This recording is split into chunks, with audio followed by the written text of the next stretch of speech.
오늘 디도 젊은 후배 목회자에게 이 내용을 가르쳐 주신 것은 그 거짓 교사, 여기서 거짓 교사는 유대인들이에요. 이 유대인인데 율법을 주장하고 율법을 믿고 순종해야 구원받는다. 이런 부분을 강력하게 주장하는데, 이런 사람들이 벌떼처럼 일어나서 이제 움직이니까 그 분위기 자체가 내가 믿고 있는 것을 확신을 가졌더라도 긴가민가 하면서 계속 혼란이 일어나서 결국 유혹을 받는 그런 분위기에 있는 즈음에, 여기에 이 디모데 전서 후서도 마찬가지였지만은 이 디도에게도 그 편지를 써서 이런 부분을 가르쳐 주고 있는 거예요. 한마디로 구원의 확신을 가지고 구원의 목적이 무엇이란 걸 알아라. 이 내용이 오늘 본문의 말씀이에요. 근데 구원이 그냥 이루어진 것이 아니라 구약시대 때도 계속 그분이 그리스도가 오셔서 우리를 구원하신다는 것을 메시아에 대해서 가르쳐 주었기 때문에 그것을 기다리다가 오셨다 이거예요. 그래서 13절에 이렇게 나온 거예요. 복스러운 소망과 우리의 크신 하나님 구주 예수 그리스도의 영광이 나타나심을 뭐라고 그랬어요? 기다리게 하셨으니 우리는 재림주 되신 예수를 기다리고 있지만은 그들에게는, 이 성경을 기록할 당시에는 이 거짓 교사들이 율법을 하도 주장하고 또 율법을 행해야 구원받는다라고 하는 그런 상황이 있기 때문에 너희들이 분명히 알아야 할 것은 메시아 그분이 오셔야만 우리가 구원받는다라고 했다. 그래서 영광스러운 그 메시아의 오심을 기다리는 가운데 이미 그분이 오셨다. 이걸 이렇게 가르쳐 준 거예요. 그런데 지금까지도 메시아가 아직 오지 않았다라고 유대인들은 믿고 있습니다. 그러나 그들은 자기 중심 속에서 메시아 오심을 바라보기 때문에요. 백마를 타고 영광의 주로 오셔서 막 번쩍번쩍한 천군천사를 대동하고 오실 것이다. 그런데 처녀가 잉태하여 아들을 낳으니 그 이름을 임마누엘이라 하리라고, 이 내용들은 그렇게 선지자들이 가르쳐 줬음에도 불구하고 왜 믿지 못하느냐?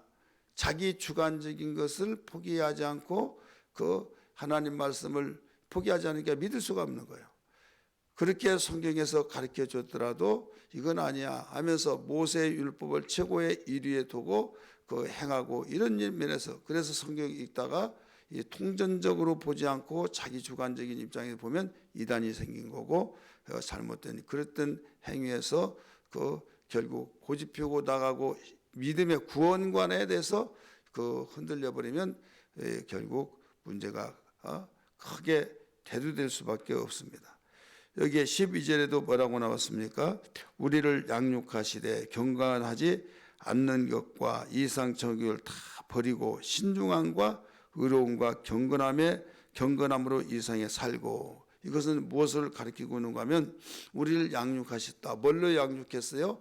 여기 당시의 사건으로 보면 이 율법으로 양육하고 하나님의 선지자를 통해서 양육하고 이거예요.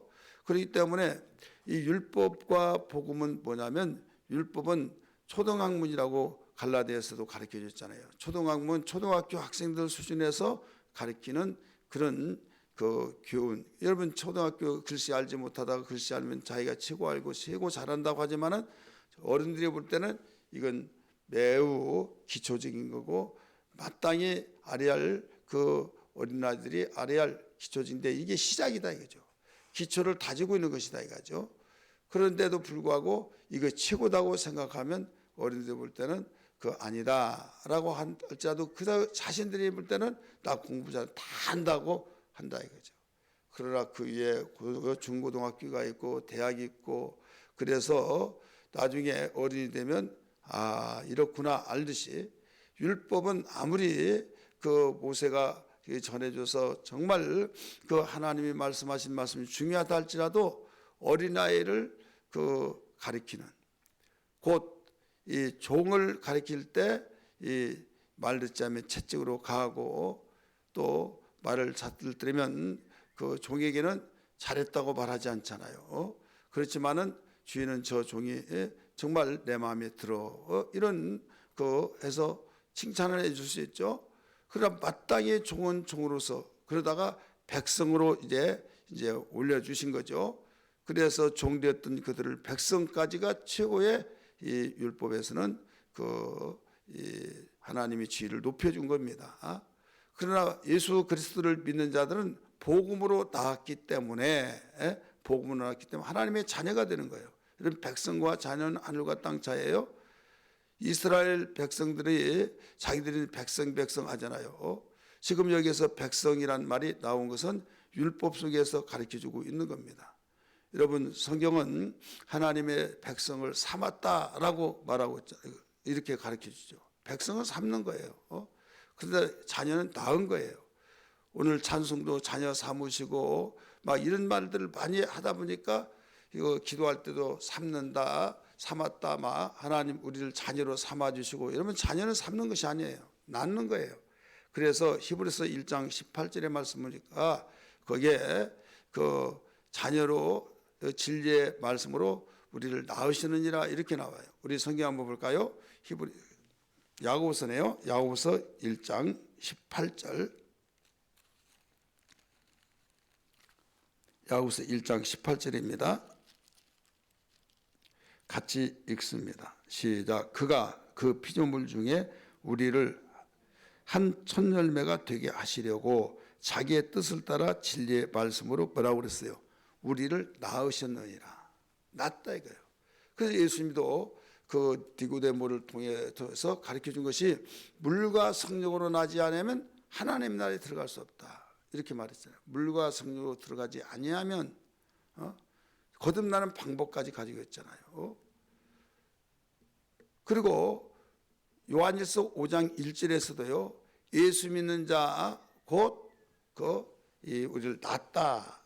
이렇게 나와요. 요한일서 5장 1절 말씀 봅니다.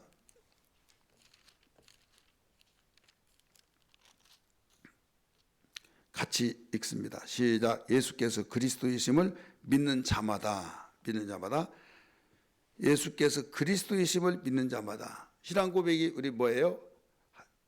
주는 그리스도시요 살아계신 하나님의 아들이니라. 마가복음 누가복음에서는 살아계신 하나님의 그리스도이시니라. 이게 나와 그리스도이시니라. 그래서 예수를 그리스도이심으로 믿는 자마다 하나님께로부터 난 자다 이렇게 나왔잖아요. 난 자다. 또한 낳으신 이를 사랑하는 자마다 그에게서 난 자를 사랑하느니라. 여기서 사도 요한은 예수 믿는 것은 낳은 것이다 이렇게 나왔어요.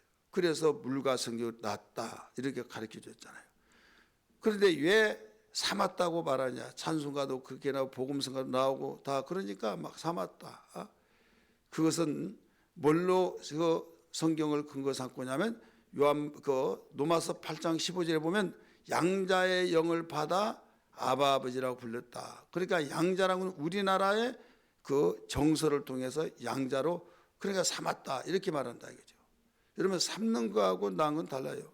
구약 성경 그 유대인들의 그 사고는 그 낳은 것을 그 히브리 그 갈라디아서 비유로 뭐라고 하냐면 그 이스마엘을 그 아브라함이 낳았잖아요. 그 다음에 이삭도 아브라함이 낳았잖아요. 근데 어머니가 달라요. 이삭은 사라에서 낳고 또 이스마엘은 하갈에서 낳았어요. 그래서 율법과 복음을 비유할 때 그렇게 가르쳐 주고 있어요. 그러니까 율법에서 여기에서 이 종을 삼다가 백성으로 삼아서 여기에 군인 가면 이 장교는 장교 훈련을 받으면 소위를 달아줘요.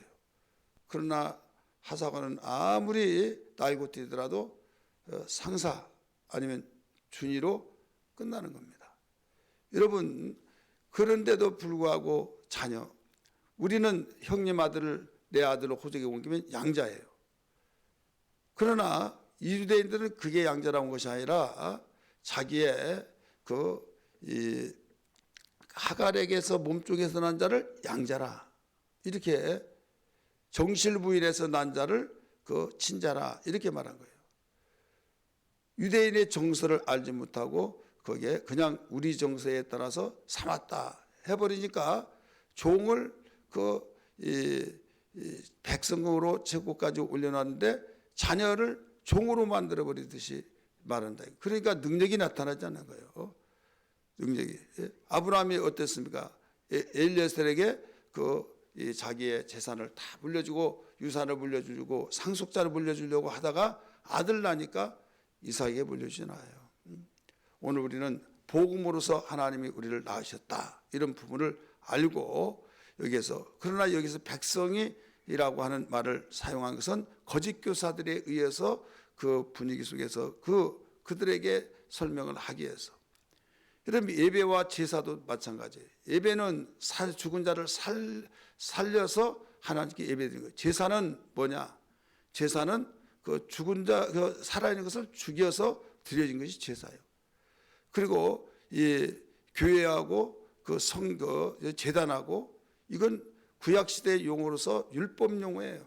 그렇기 때문에 제사는 그 복음적인 용어가 아닙니다. 그럼에도 불구하고 바울은 제사라고 이 단어를 썼어요. 제사라는 단어를 썼던 이유는 뭐 때문에 쓰냐? 그 당시 율법에서 복음으로 전환되어지면서 복음을 생소하게 들으면서 옛날 이 제사는 난짓고 따뜻고 귀에 계속 익었고 제사 의식이 완전히 그들은 전문가가 됐잖아요. 그래서 로마서 12장 1절 2절에 너희는 산 제사를 드리라 한 것은 산 제사가 예배다 이거죠. 그들에게 예배를 가르쳐 줘야 되는데 예배 그러면 제사라고 한 말은 쉽게 받아들이는데 예배는 무슨 말인지 잘 알지 못한다 이거죠.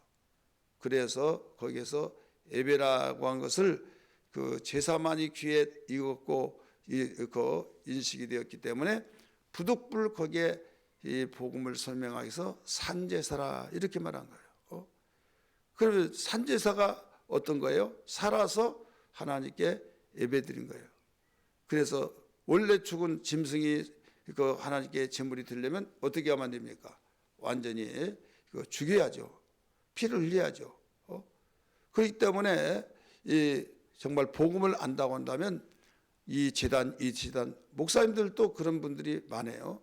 제단함이 거룩하게 느껴지고 그 제단이란 말은 되면 굉장히 엄숙하게 느끼니까 제단하는데 여러분 교회는요 예수님의 핍박으로 죽은 사람들을 살려서 살아있는 그 사람들이 하나님께 예배 드릴 수 있는 곳이에요.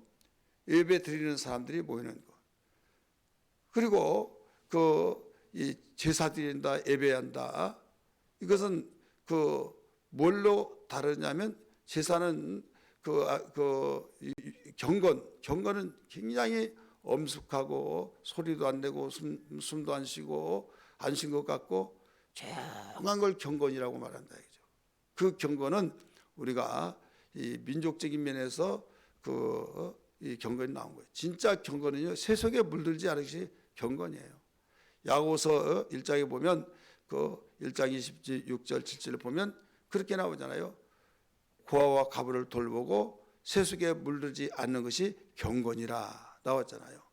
그래 예배는 죽은 자를 살아서 하나님께 드리기 때문에 예배이기 때문에 기뻐하고 즐거워하고 그래서 예배는 뭐냐 하나님 얼굴을 비는데 먹고 마시고 즐기다 잔치에 잔치. 그렇기 때문에 경건치 못하게 이렇게 소란하냐마 이렇게 하는데 여러분 아멘 소리도 경건하죠. 통성기도 하면 그것도 경건하지 못하고 경건이 없어 막 이렇게 말하는 것은 우리의 인식이다 이죠. 그래 우리는 어떤 일이 있더라도 이 복음적인 용어를 통해서 사용해야만 됩니다. 그래야만 내가 거기에서 더욱 깨달아지고 느껴지고 확신 속에서 아버지를 갖다가 아저씨 그러면 되겠어요? 그런데 아저씨가 나중에 알고 봤더니 아버지요. 그러면 처음에는 석 달 되더라도 하루속히 아버지라고 불러야 그가 감동을 받고 있듯이 여러분 아버지라고 하는 것을 부를 때 정말 나 끊을 수 없는 관계. 예수의 핏값으로 피 흘려 죽으셔서 생활했던 그 우리를 살리셔서 최고의 높은 대열속에 올려서 하나님의 나라를 유업으로 물려주시는 그 놀라운 축복. 그래서 오늘 여기에서 이 그리스도께서 우리에게 죽어주신 목적이 뭐냐? 이 목적은 14절에 다 나와요. 그 목적이 저 궁극적인 면에서는 여기에서 영원한 생명을 얻게 하신 것이다. 모든 불법에서 구원하여서 영원한 생명을 얻게 하신 것이다. 자신을 주셨다 이 말이 나오죠. 오늘 말씀 보면 자신을 주셨다. 우리 성경 한번 볼까요? 그 11절 말씀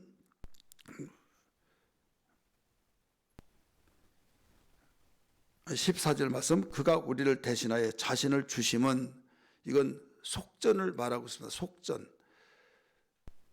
노예에게 해방을 시켜주려면 야 해방시키죠. 명령해서는 안 되는 거예요. 난 돈 주고 사왔어요. 근데 그를 해방시키려면 이 몸값이 얼마요? 그러면 1억이라고 한다면 1억을 지불해주고 당신은 내가 당신의 몸값을 지불했으니까 자유스럽게 노예되지 말고 살아라. 그러면 합법적으로 그는 풀려난 거예요. 우리는 죄값으로 인하여서 죄의 노예가 되었는데 예수님이 우리를 위해서 십자가에 못 박혀 죽으셨어요. 속전을 해주셨어요. 속죄함, 속전, 죄값을 지불해 주셨으므로 우리는 자유자가 된 거예요. 이게 바로 복음이거든요. 얼마나 기뻐요. 얼마나 감사해요. 그렇기 때문에 내가 자녀가 되기 위해서 열심히 해야지. 그게 아니라 자녀가 되었으니까 열심히 해야지. 이게 바로 우리의 온전한 신앙입니다.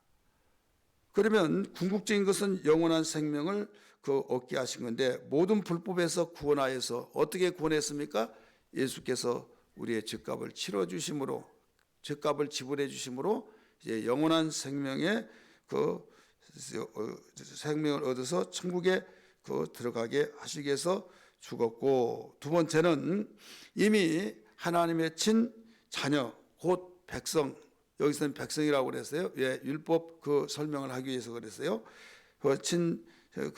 백성된 우리를 하여금 선한 일을 열심히 하기 위해서다. 선한 일에 열심을 내게 하기 위해서 그랬다. 14절에 나오죠. 다시 한번 봅니다. 그가 우리를 대신하여 자신을 주심은 모든 불법에서 우리를 속량하시고 우리를 깨끗하게 하사 선한 일을 열심히 하는 자기 백성이 되게 하려 하심이라. 여기 자기 백성이 되게 하려 하십니다. 율법 교사들이 거짓 교사들이 계속 율법을 주장하니까 그들에게 이제 설명하면서 자기 백성이 되게 하십니다. 그래서 오늘 여기에서 이 선한 일과 하나님의 자녀된 것은 뭔 관계냐? 선한 일을 해야만 구원받는 것이 아니라 구원받았기 때문에 선한 일을 한다. 이게 바로 복음이에요. 에베소 2장 8절의 말씀 보면 은혜로 주셨다. 은혜로 우리를 구원 주셨다. 그래서 믿기만 하면 된다 이거죠. 그런데 한 가지 중요한 것은 에베소 2장 10절의 말씀 보니까 우리를 지으심은 선한 일을 하게 하려 했다. 우리를 지으신 목적. 여러분 지으신 목적은 찬송을 부르고 영광을 돌리기 위해서다라고 말하고 있잖아요. 이것은 제1의 창조, 곧 처음에 우리를 창조하시고 선포하셨어요. 그런데 우리는 예수 그리스도의 피값으로 우리를 구원시켜 주신 것을 거듭났다.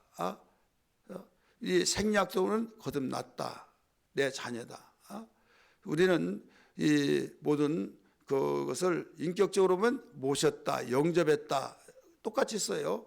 그래서 영접하는 자, 곧 그 이름을 믿는 자들에게는 하나님의 자녀가 되었다. 자녀 권세를 주셨다. 이렇게 말했잖아요. 생리학적으로 말하면 낳았다. 인격적으로 보면 영접했다, 모셨다 이런 말이에요. 그래서 여기에서 이제부터 무엇을 가르쳐 주고 있는가 하면 예수님이 우리를 위해서 십자가에 못 박혀 죽으시고 거듭난 것을 창조하셨다 이렇게 말해요. 새로 지었다. 그래서 바울 사도는 고린도서 5장 17절에 그런즉 누구든지 그리스도 안에 있는 자는 새로운 피조물이라 새로 지었다 이거죠. 그것을 가지고 이제 고린도전서 2장 10절에서 가르쳐 주고 있는 거예요. 우리를 지으신 것은 하나님 그 선한 일을 위해서 지었다. 이렇게 가르쳐 준 겁니다. 궁극적인 목적은 영생을 줘서 영원한 천국에 들어가게 하기 위해서, 그 다음에 하나님의 자녀가 된 그들의 이제는 선한 일을 하기 위해서 지었다. 이것을 가르쳐 주기 때문에 나 자녀 됐으니까 나 이제는 그 천국 가는 티켓을 따놨으니까 해서 그냥 살아간 것이 아니다 이거예요. 이제는 자녀가 됐으니 감사와 감격으로 살아가면서 이제 선한 일을 해야 된다 하는 것을 정리해서 말씀을 드립니다. 오늘 이 말씀을 들고 주님, 하나님의 자녀로서의 그 감사와 그 감격을 가지고 선한 일을 하면서 살아가는 하나님께 영광 돌리는 삶이 되게 하여 주옵소서. 이런 기도 되기를 주님으로 축원합니다.